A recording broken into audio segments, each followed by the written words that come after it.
ज्या मातीत शत्रूच्या सुनेलाही साडीचोळी देऊन सन्मानाने पाठवलं जातं, त्याच मातीत आज शिवरायांच्या पुतळ्यासमोर एका महिलेचे कपडे फाडले जातात. हे वाक्य ऐकूनच मनात एक प्रकारची वेदना जागी होते, एक प्रकारची संतापाची लाट उसळते. आपण ज्या महाराष्ट्रात राहतो, ज्या भूमीत छत्रपती शिवाजी महाराजांसारख्या महान योद्ध्याने स्वराज्याची स्थापना केली, त्या भूमीत असे घडते हे खरेच धक्कादायक आहे. चला, या घटनेचा थोडा इतिहास आणि पार्श्वभूमी समजावून घेऊ. छत्रपती शिवाजी महाराजांनी कल्याणच्या सुभेदाराच्या सुनेला, जी शत्रूची होती तरीही तिला सन्मानाने साडीचोळी देऊन सुरक्षितपणे पाठवले. हे केवळ एक घटना नव्हती, तर ती शिवरायांच्या स्त्री सन्मानाच्या धोरणाचे प्रतीक आहे. त्या काळी 17व्या शतकात जेव्हा युद्धात महिलांना लुटण्याची प्रथा सामान्य होती, तेव्हा शिवरायांनी त्याच्या विरुद्ध धोरण अवलंबले.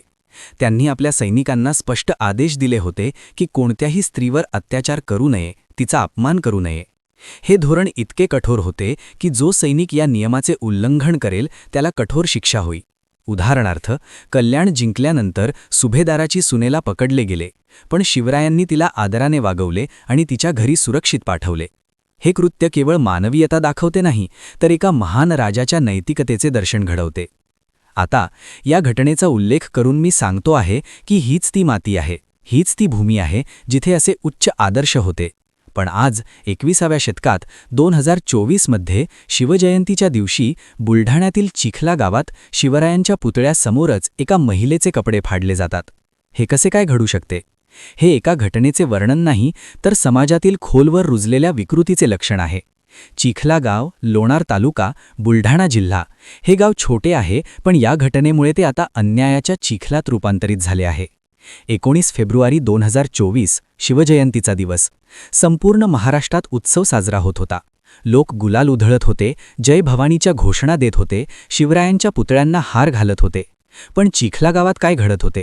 तिथे गुलाल नाही, तर एका महिलेचे रक्त सांडले जात होते. ती महिला होती संजीवनी वाघ, शिवसेना उबाठा गटच्या महिला आघाडीच्या उपजिल्हाप्रमुख. त्या आणि इतर काही महिलांनी शिवरायांच्या पुतळ्याला हटवण्याच्या विरोधात उभे राहिले. गावचे सरपंच गणेश काकड आणि त्यांचे समर्थक पुतळा हटवण्याच्या तयारीत होते. हे पुतळा काही दिवसांपूर्वी अज्ञात व्यक्तींनी बसवला होता. वाद चिघळला आणि मग काय, जमावाने या महिलांवर हल्ला केला. मारहाण, कपडे फाडणे, अपमान, हे सगळे शिवरायांच्या पुतळ्यासमोरच. हे दृश्य बघूनच रक्त सळसळते. या घटनेचा व्हिडिओ व्हायरल झाला आणि त्यात ती महिला रडत सांगते आहे की आम्ही 4-5 बाया होत्या, त्यांनी आम्हाला मारले, कपडे फाडले. हे शब्द ऐकून मन दुखावते. ही घटना केवळ एका गावाची नाही, तर संपूर्ण महाराष्ट्राच्या अब्रूची आहे. आपण जय भवानी म्हणतो, पण दुसरीकडे वाघासारख्या शिवरायांच्या मूर्तीसमोर स्त्रीचा पदर ओढला जातो. हे बघण्यासाठी आपण शिवजयंती साजरी करतो का? नाही. हे लाज वाटू द्या त्या नराधमांना. आणि चुलीत घाला ते जातीपातीचे राजकारण. जर आपल्या राज्यातील माता भगिनी सुरक्षित नसतील तर कशासाठी हे सगळे? हा व्हिडिओ फक्त माहिती देण्यासाठी नाही, तर महाराष्ट्रातील जनतेच्या मनातली मेलेली राग जिवंत करण्यासाठी आहे. काय होता तो व्हायरल व्हिडिओ? एकदा तो बघा. ती महिला म्हणते, मी अयोध्या विष्णू मिसाळ, चिखला गाव, लोणार तालुका, बुलढाणा जिल्हा. आम्ही चिखला इथे शिवाजी महाराजांचा पुतळा मांडलेला होता. तो पुतळा वंजारी समाजाच्या लोकांनी विरोध केला, हटवायला आले. आम्ही अडवायला गेलो, त्यांनी मारहाण केली. आम्ही 4-5 बाया होत्या, गाव बंद होतं तरी त्यांनी मारले. माझ्या बहिणीचे कपडे फाडले, काढू शकतात असं म्हणाले. ही पद्धत आहे का? शिवाजी महाराजांच्या पुतळ्याला अडवण्यासाठी आम्ही गेलो, ही पद्धत आहे का? आम्हाला न्याय द्या. आम्ही मेलो तरी चालेल, पण पुतळा हलवणार नाही. ते म्हणतात वड्यात टाकू, ट्रॅक्टर लावून फेकू. आमचा समाज कमी आहे, 10-15 जण, आणि पूर्ण गाव विरोधात. मारायला लागले. 4-5 वाजेपासून आमची लेकरं बाळं येत आहेत, आम्हाला उठता येत नाही. एवढं मारले. हे शब्द ऐकूनच हृदय हेलावते. ती ताई सांगते की तिचे गाव चिखला आता अन्यायाचा चिखल झालाय. पुतळ्याला विरोध करणे एक बाजू, पण 4-5 महिलांना एकटे गाठून मारणे हा कुठला पुरुषार्थ? मर्द तर तो असतो जो स्त्रियांसाठी लढतो, पण हे चिखल्याचे नराधम स्त्रियांवर हात उचलून स्वतःला शूर समजत आहेत. सगळ्यात महत्त्वाचे, महाराजांनी कोणत्या एका जातीसाठी काम केले नाही. त्यांनी 18 पगड लोक सोबत घेतले आणि स्वराज्य स्थापन केले. स्त्रीचा अपमान कोणताच धर्म शिकवत नाही. भगवान बाबांनी सुद्धा हे शिकवले नाही. बुलढाण्यातील चिखला गावात जे घडले ते बघून जर तुमचे रक्त सळसळत नाही, तर स्वतःला शिवभक्त म्हणणे सोडा. ज्यांना माहीत नाही त्यांना वाटत असेल असं काय घडलंय. ते फक्त पुतळ्याच्या जागेसाठी नव्हते, ती सत्तेची मस्ती होती. विरोध करणे लोकशाहीचा अधिकार, पण महिलेला विवस्त्र करण्यात पर्यवसन होणे ही तालिबानी प्रवृत्ती आहे. पुतळ्यावर हार घालणारे हात महिलेच्या अब्रूला हात घालतात तेव्हा भक्तीचा मुखवटा फाटतो. शिवरायांनी स्वराज्य स्थापन केले, सामान्य माणसाला न्याय मिळवून देण्यासाठी. पण आज चिखला गावात महाराजांच्या पुतळ्याचा वापर करून महिलेचा छळ होतोय. काही म्हणतात हा 2 गटातील वाद आहे. पण प्रश्न, 2 गटांच्या वादात महिलेचे कपडे फाडण्याची परंपरा कोणत्या संस्कृतीने दिली? हे कोणत्या ग्रंथात लिहिलंय? वाद पुतळ्याचा, पण लोक खालच्या थराला गेले. पीडिता म्हणते ट्रॅक्टर आणून मूर्ती फेकू म्हणाले. हा अपमान नाही का? ज्या मूर्तीसमोर नतमस्तक होतो ती ट्रॅक्टरने उखडण्याची भाषा. ताही रडून सांगते, मारले, विवस्त्र केले. आरोपी कोण, त्यांना पाठीशी कोण? कारण राजकारण वाचवेल, पण जनतेच्या रोषापासून नाही. मतदानासाठी पदर पसरणारे नेते महिलेचा पदर ओढला जातो तेव्हा न्यूट्रल होतात. हेच दुर्दैव. सत्तेसाठी किती काळ गप्प? महाराजांनी कल्याणच्या सुनेला आदराने पाठवले हे इतिहास सांगतो. मग आज चिखला गावात हे घडते तेव्हा गावचे मर्द काय करत होते? घटना बघून प्रश्न, गाव बंद असताना लोक एकत्र कसे? महिलेला मारताना पुरुषार्थ कुठे? सरपंच गणेश काकड काय करत होते? तेच जबाबदार. सोशल मीडियावर नेते गप्प. जात शोधत आहेत का? मतांची समीकरणे बिघडतील म्हणून? हेच दुर्दैव. या प्रकरणात एकाही नराधमाला जामीन मिळू नये. पीडितांना संरक्षण द्या. तपासावर दबाव आला तर झुगारून द्या. आज चिखला, उद्या तुमच्या दारात. गप्प बसलो तर इतिहास माफ करणार नाही. आम्हाला पुतळे नको, महाराजांचे विचार हवे. पहिला विचार स्त्री सन्मान. तो रोखता येत नसेल तर फुले वाहण्याचा अधिकार नाही. शिवरायांनी मावळ्यांच्या सैन्यात कठोर नियम केले. स्त्रियांना कैद करणे, अपमान करणे किंवा छेडछाड करणे बंदी. उल्लंघन करणाऱ्यांना कठोर शिक्षा, अगदी मृत्यूदंडही. त्यांच्या अष्टप्रधान मंडळात विधवा, असहाय्य स्त्रियांना जमीन देणे, वारसा हक्क देणे, सतीप्रथा रोखणे असे उपाय होते. त्यांच्या दरबारात नृत्यांगना किंवा मद्यालये नव्हती. हे जगातील एकमेव असा दरबार होता. रायबाघीण मोगल फौजेतील महिला उमरखिंडीत लढली, पकडली गेली तरी तिचा सन्मान केला. व्यापक प्रभाव आणि वारसा. शिवरायांच्या धोरणामुळे महाराष्ट्रात स्त्रियांच्या सन्मानाची भावना रुजली. ते सर्व जातीधर्मांच्या स्त्रियांना समान वागणूक देत. आजही त्यांचे विचार प्रेरणा देतात. स्त्रीचा अपमान म्हणजे धर्माचा अपमान. चिखलासारख्या घटनांमध्ये हे विचार आठवावेत.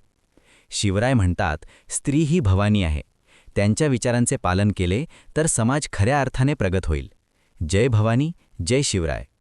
छत्रपती शिवाजी महाराज हे केवळ एक पराक्रमी योद्धा, कुशल रणनीतिकार आणि स्वराज्याचे संस्थापक नव्हते, तर ते स्त्रियांच्या सन्मानाचे आणि संरक्षणाचे सर्वोच्च प्रतीकही होते.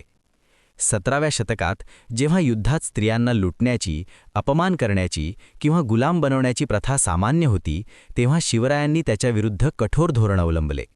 त्यांच्या राज्यात आणि परराज्यातील मोहिमांमध्ये स्त्रियांचा आदर हा मूलभूत नियम होता. हे धोरण केवळ हिंदू स्त्रियांपुरते मर्यादित नव्हते, तर शत्रुपक्षातील मुस्लिम स्त्रियांनाही त्यांनी आई समान मानून सन्मान दिला. हे त्यांच्या प्रगतिशील आणि न्यायप्रिय स्वभावाचे दर्शन घडवते. आई जिजाबाईंचा प्रभाव. स्त्री सन्मानाची पायाभरणी.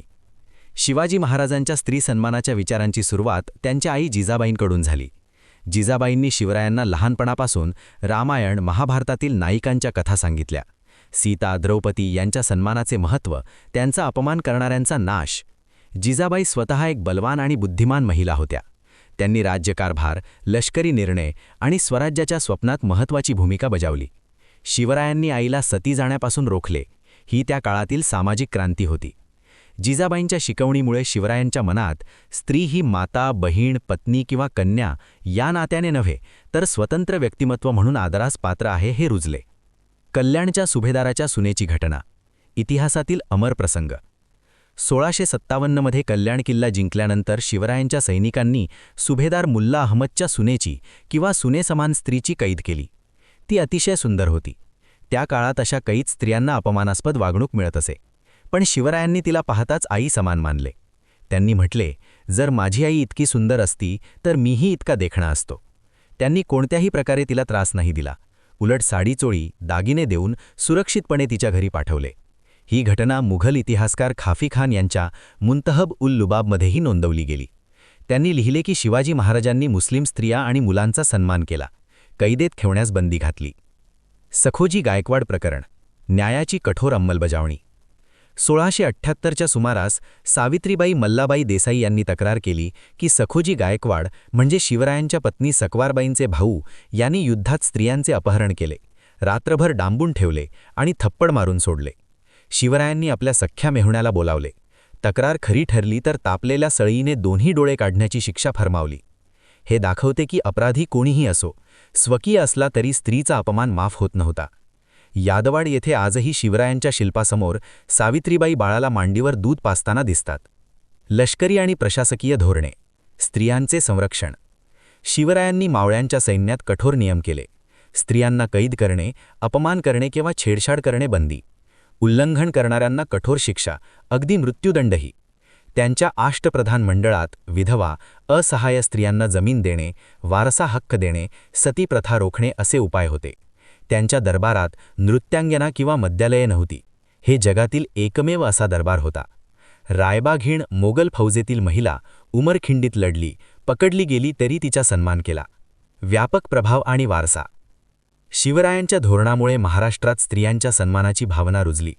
ते सर्व जातीधर्मांच्या स्त्रियांना समान वागणूक देत. आजही त्यांचे विचार प्रेरणा देतात. स्त्रीचा अपमान म्हणजे धर्माचा अपमान. चिखलासारख्या घटनांमध्ये हे विचार आठवावेत. शिवराय म्हणतात, स्त्री ही भवानी आहे. त्यांच्या विचारांचे पालन केले तर समाज खऱ्या अर्थाने प्रगत होईल. जय भवानी, जय शिवराय. छत्रपती शिवाजी महाराज हे केवळ एक पराक्रमी योद्धा, कुशल रणनीतिकार आणि स्वराज्याचे संस्थापक नव्हते, तर ते स्त्रियांच्या सन्मानाचे आणि संरक्षणाचे सर्वोच्च प्रतीकही होते. 17व्या शतकात जेव्हा युद्धात स्त्रियांना लुटण्याची, अपमान करण्याची किंवा गुलाम बनवण्याची प्रथा सामान्य होती, तेव्हा शिवरायांनी त्याच्याविरुद्ध कठोर धोरण अवलंबले. त्यांच्या राज्यात आणि परराज्यातील मोहिमांमध्ये स्त्रियांचा आदर हा मूलभूत नियम होता. हे धोरण केवळ हिंदू स्त्रियांपुरते मर्यादित नव्हते, तर शत्रुपक्षातील मुस्लिम स्त्रियांनाही त्यांनी आई समान मानून सन्मान दिला. हे त्यांच्या प्रगतिशील आणि न्यायप्रिय स्वभावाचे दर्शन घडवते.